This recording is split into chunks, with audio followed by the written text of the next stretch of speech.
The moment you stop chasing is the moment everything changes. Right now, you might be stuck in the mindset of trying to prove something, trying to show him what he lost, trying to make him remember how good it was, trying to get him to see that you're the one he should want. But the more you try, the more he pulls away. And here's why. People don't value what's constantly available. If you're always reaching out, always responding instantly, always looking for ways to get his attention, you're sending a message that you're waiting for him, that he's the one in control. That power dynamic makes it too easy for him to take you for granted. It's not about playing games. It's about reclaiming your power. Right now, he knows you're there. He knows that if he wanted to come back, you'd say yes in a heartbeat. That security makes him comfortable. And when someone is too comfortable, they stop putting in effort. They stop feeling the urgency to act. They stop feeling the fear of losing something valuable. If you want to shift the dynamic, the first thing you have to do is step back. Not in a passive, aggressive way, not in a way that screams, "I hope you notice I'm ignoring you," but in a way that says, "I have a life that's too valuable to put on hold for someone who isn't sure about me." That's the energy that changes everything. When you stop chasing, you create space. And that space is powerful. It allows him to start wondering about you, questioning whether he made the right decision, feeling that absence in a way that makes him realize what he lost. Because here's the truth. People don't feel your presence when you're always there. They feel it when you're missing, when your name isn't popping up on his phone, when he's scrolling through his feed and not seeing anything that gives him a clue about what you're up to. When he starts to notice that you're not reacting to him anymore. That's when he starts to feel the shift. But let's be clear. This isn't just about making him miss you.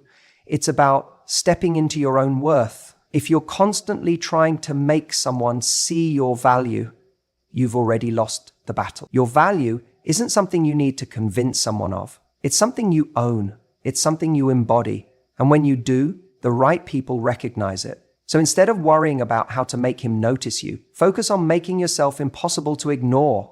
That doesn't mean putting on a show. It means genuinely investing in yourself, in your happiness, in your growth. It means taking the energy you've been directing at him and redirecting it into your own life. Maybe that means diving into your passions again. Maybe it means spending more time with people who make you feel alive. Maybe it's about getting back into the gym, traveling, taking risks, doing things that remind you of who you are outside of this relationship. When you do that, something shifts.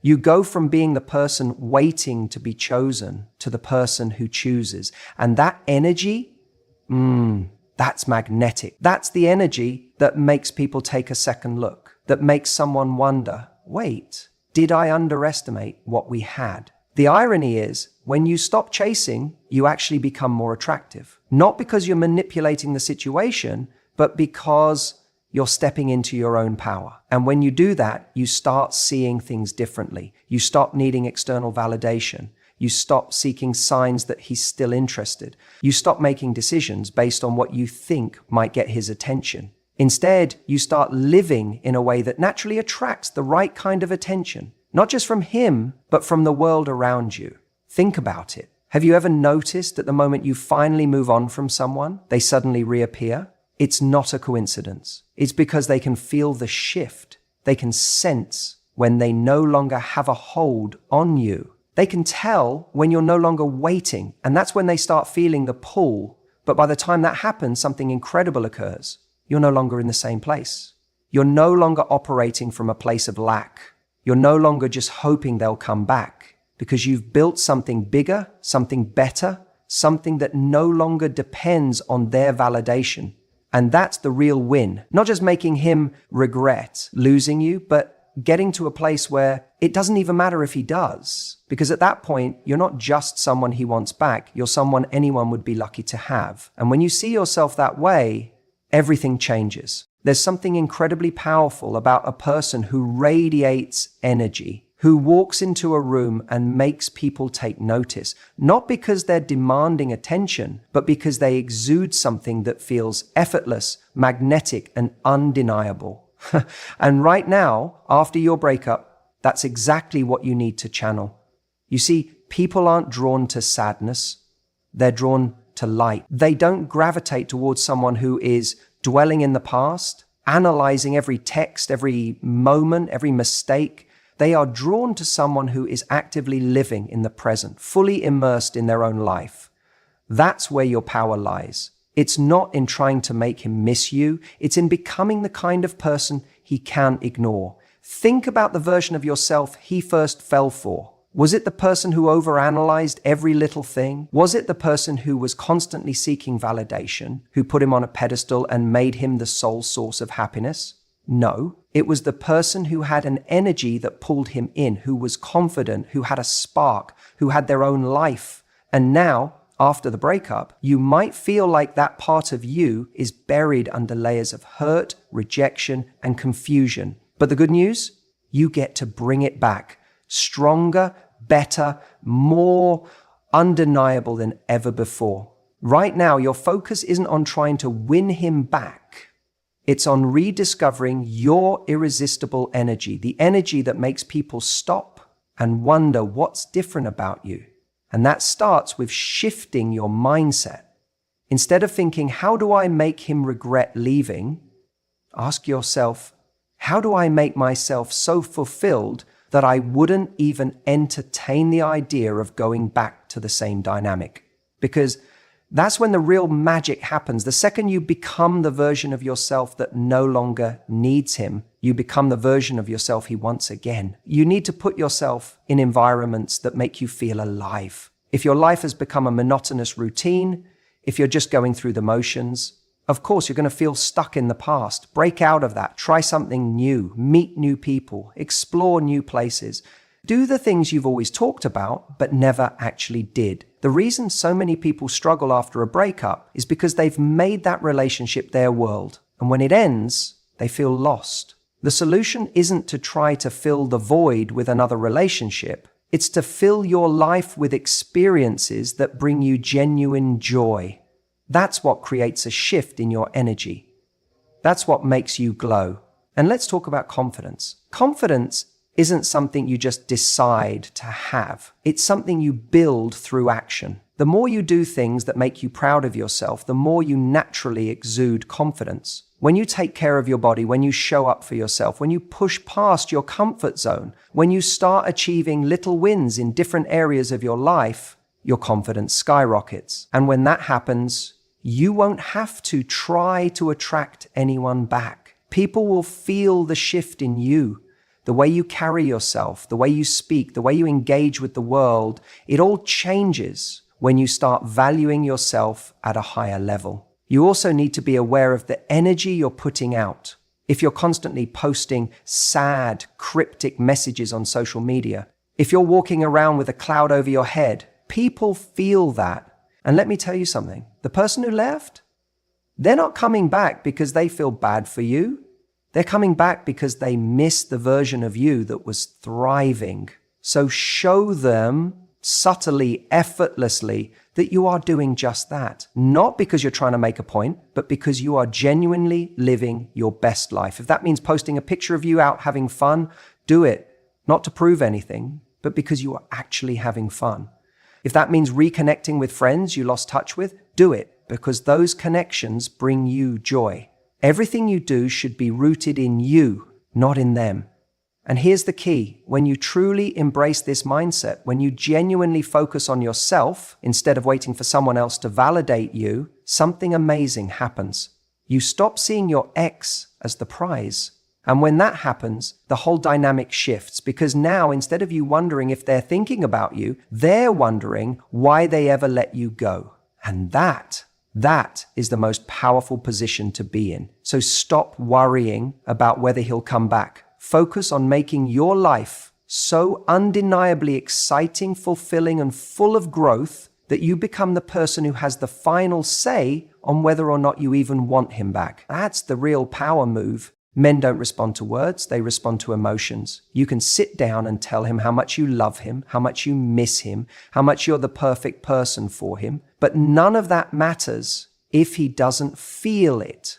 And I don't mean feeling sorry for you or feeling pressured. I mean feeling that deep primal fear of losing you forever, because that's what actually wakes someone up. That's what shifts the dynamic and makes him look at you differently. Right now, if you're constantly reaching out, if you're making it clear that you're still there, waiting, hoping, he doesn't have to do anything. He knows he still has access to you. He knows that if he changes his mind tomorrow, you'll be right there to pick up where you left off. And that certainty is the very thing stopping him from taking action. People only act when they fear something slipping through their fingers. Think about how we treat something we assume will always be there. We take it for granted. We assume we have all the time in the world. But the moment that thing starts to fade away, the moment it becomes scarce, that's when our instincts kick in. That's when we panic. That's when we start doing everything we can to get it back. This isn't about manipulation. It's not about playing games. It's about understanding human nature. When you break up, there's a power shift. And the person who appears to be coping better, the person who seems to be moving forward effortlessly, is the one who suddenly becomes more desirable.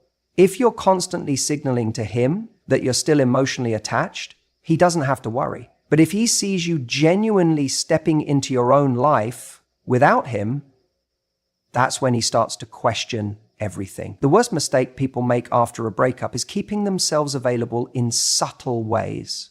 Maybe you're still texting here and there, keeping that line of communication open just in case. Maybe you're responding to his Instagram stories or liking his posts. Maybe you're still holding on to little routines that make him feel like you're in the background of his life, waiting. But if you really want to make him second guess everything, you have to remove that safety net. Imagine he goes to check his phone and sees nothing from you, no messages, no likes, no proof that you're still invested in his life. That silence is loud. That's the moment he starts wondering, wait, why hasn't she reached out? Is she okay? Is she seeing someone? Is she over me? That moment of doubt is powerful because now, instead of assuming you're still there, he's forced to sit with the possibility that he actually lost you. And that's when he starts to feel something different. Fear. That fear of loss does something interesting to the male brain. It forces him to reevaluate. When he thought you were always going to be there, he didn't have to weigh the cost of losing you. But when he feels that distance, when he feels that void where you used to be, his mind starts racing.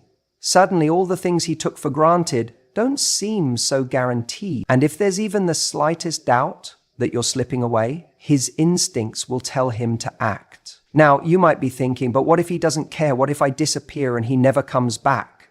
That's the part that terrifies people. But listen, if a man doesn't feel anything when you're gone, then he was never going to fight for you in the first place. If he truly valued you, that distance will force him to realize it.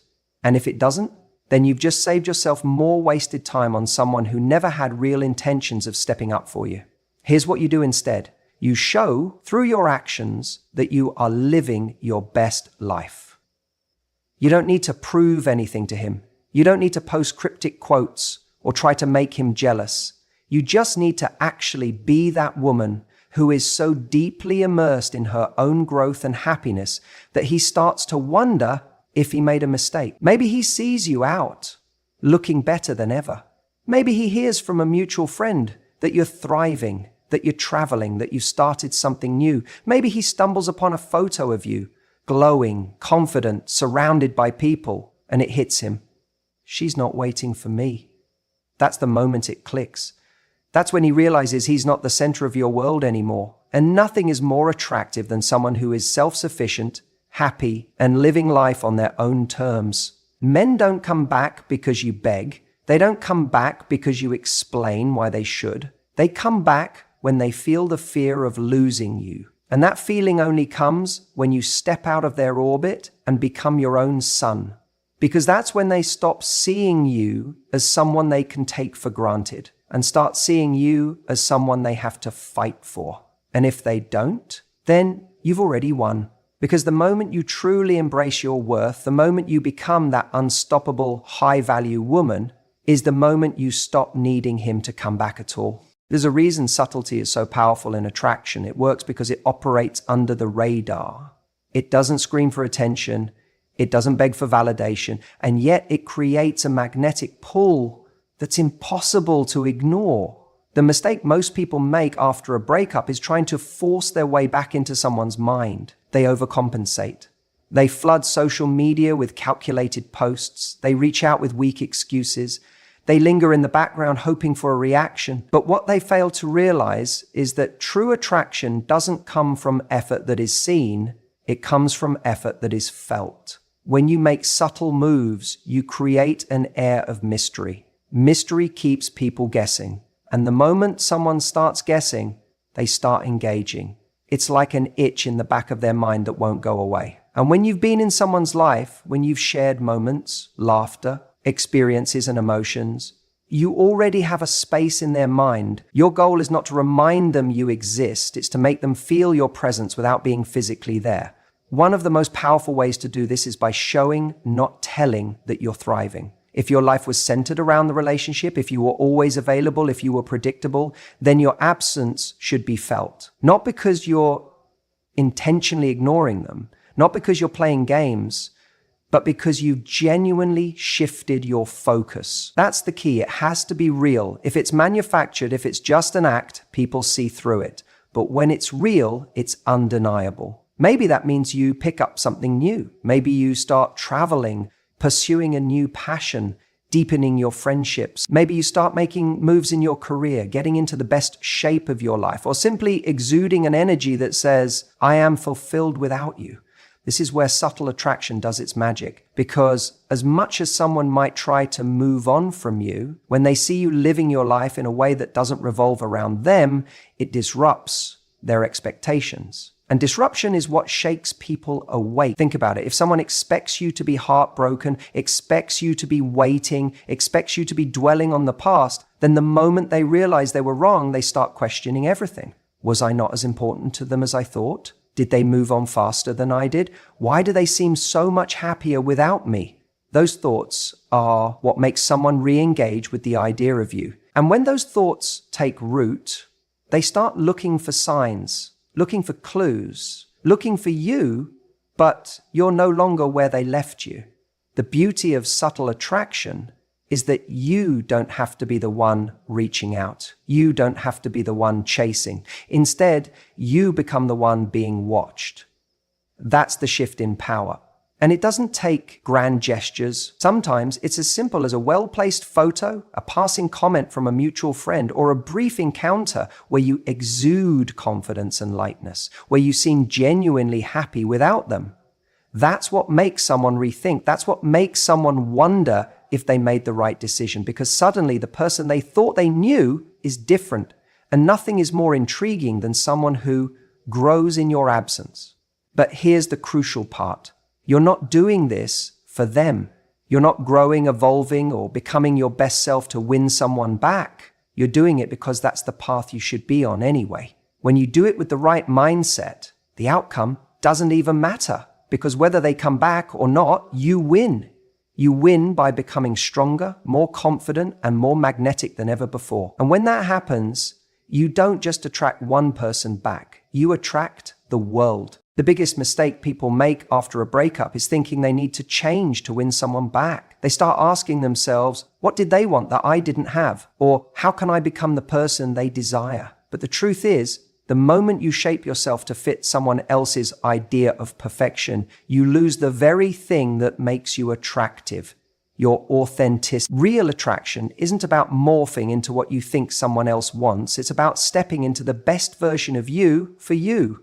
And when you do that, something incredible happens. People start noticing. They feel the shift in your energy, the confidence in your step, the way you move through the world without needing validation.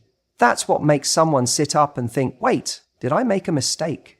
See, after a breakup, you're at a crossroads. One path leads to desperation, trying to prove your worth to someone who walked away. The other path leads to transformation, not because you need to be better for them, but because you owe it to yourself to evolve. The key is making that transformation not from a place of lack, but from a place of abundance. When you approach life with the mindset that you are already enough, but are constantly striving to expand, you create a force that is impossible to ignore. Think about it. When someone breaks up with you, what's the natural response?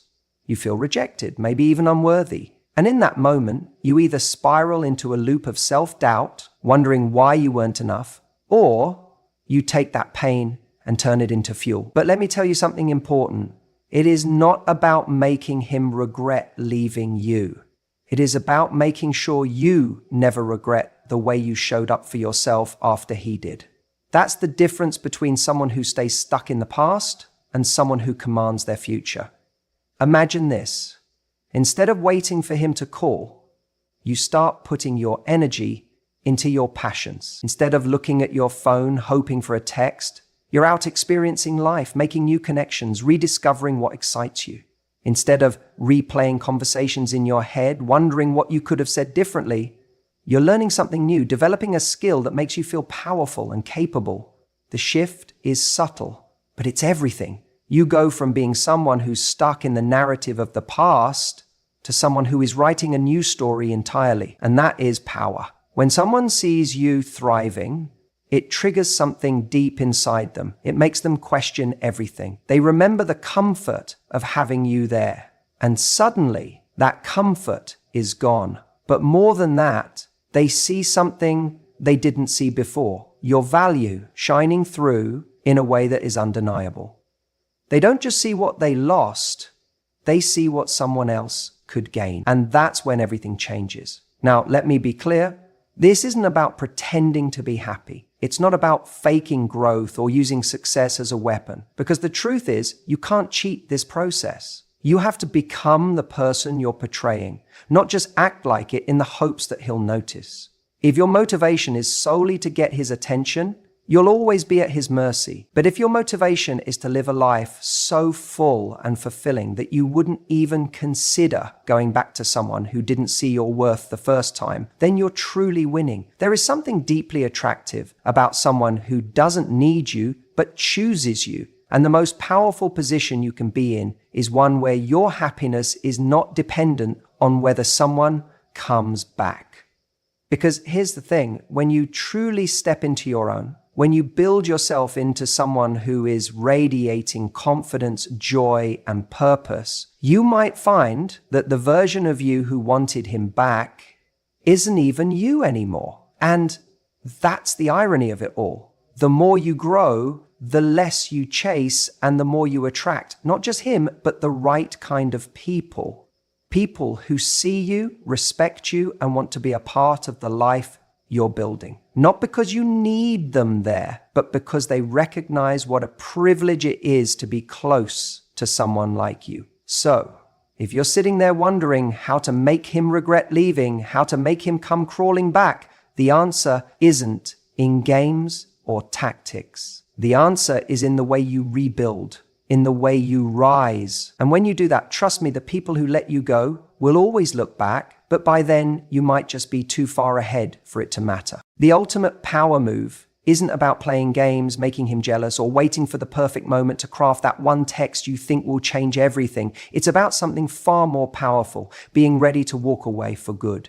Not as a strategy, not as a bluff, but as a genuine decision to prioritize yourself over the chase. Because the moment you can truly let go, that's when the power shifts. That's when he realizes what he had, and more importantly, what he lost. Most people make the mistake of thinking that the way to get someone back is to convince them, to plead their case, to highlight all the reasons why things should work out. But here's the truth. Attraction isn't built through logical reasoning. No one ever came back because they were handed a bullet-pointed list of why the relationship was amazing. No one ever begged to be with someone because they were persuaded, like it was a courtroom argument. Attraction, desire, longing, those things are emotional. And nothing triggers them more than the possibility of losing something forever. But here's the key. If you're still hoping that walking away will bring him back, you haven't actually walked away. You're still in the game. You're still holding on. And that energy, he can feel it. People can sense when they are being used as a pawn in someone else's emotional strategy. That's why walking away has to be real. It has to be a decision that comes from a place of knowing your worth, not from a place of hoping for a reaction. When you truly walk away, you're no longer waiting by the phone. You're no longer structuring your days around the possibility that he might reach out. You're no longer checking his social media for clues about whether he misses you. You're simply living, and that shift in energy, it's magnetic. It's the difference between being someone he takes for granted and someone he suddenly realizes he can't replace. But I know what you're thinking. What if he doesn't come back? What if walking away means losing him forever? And the answer is simple. If he doesn't come back, he was never meant to be there in the first place. If the only thing keeping someone in your life is your effort to hold on to them, that's not a relationship. It's a hostage situation. You don't want a love that exists because you constantly remind someone why they should be there. You want a love that is chosen freely every single day. The irony is, when you reach this point of truly letting go, that's when he feels it. Because when you stop chasing, it forces him to confront what life actually looks like without you in it. Not the version where he thinks you're still lingering in the background, waiting for him to change his mind, but the version where you've actually moved forward. That's the moment where he feels the weight of his choices. That's when he questions everything. But here's the trick. You can't fake this. If you walk away while still secretly hoping for a reaction, it won't work. It only works when you genuinely accept that your life is better spent focusing on yourself rather than waiting for someone else to make up their mind. That's when you step into your true power. That's when you stop operating from fear, the fear of being alone, the fear of not being wanted, the fear of losing something that was already slipping through your fingers. Walking away isn't about slamming doors, making dramatic exits, or proving a point. It's about a quiet, confident decision to no longer invest in someone who isn't investing in you. It's about saying, I trust myself enough to know that if this isn't meant for me, something better will be. That energy is intoxicating. It's the energy of someone who doesn't just want love, but demands the right kind of love. And the truth is, the person who values you the most is the one who realizes that you don't need them. That's what makes someone step up. That's what makes them see you differently, because when someone feels like you're a constant, like you'll always be there no matter what they do, they stop feeling the urgency to act. They assume they have all the time in the world. But when they feel the genuine possibility that you are moving on, that's when they start to question if they made a mistake. Not because you played a game, not because you manipulated them into missing you, but because they were given the space to actually feel your absence. And let's be clear, not just the absence of someone who wants them, but the absence of someone who brought real value into their life. If you were kind, if you were supportive, if you made their life better in ways they only now realize, that's when regret sets in. That's when they start to wonder if they let go of something rare. And maybe they come back, maybe they don't, but by the time they figure it out, you might already be gone. You might already be so deep into your own journey, your own happiness, that their return doesn't even matter anymore. That's the real win, not getting him back, but getting you back. And when you reach that point, you'll see that the most powerful move was never about making him beg. It was about knowing you never had to.